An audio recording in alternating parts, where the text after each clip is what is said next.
Ito yung D-tape machine sa Shared Planet 1 Luna Plaza. Nagamit po ito ng 6 na beses sa isang linggo na may total run na 122 meters.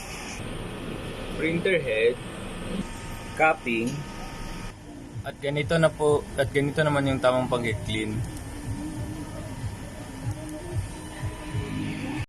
Tapos mag-head clean, punasan yung wiper, capping,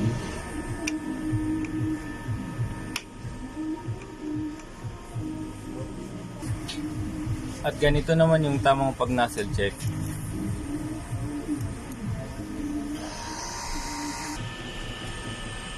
Okay naman po siya.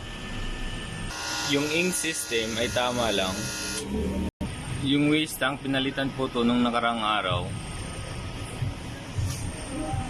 Yung EBR. Ito naman yung mga consumable ko, nasa ayos naman po. At ito yung mga stock on hand ko na mga ink. Meron akong 2 white, 3 black,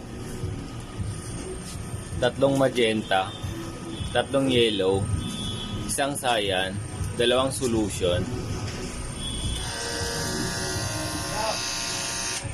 At dito na po magtatapos yung aking vlog. Salamat po.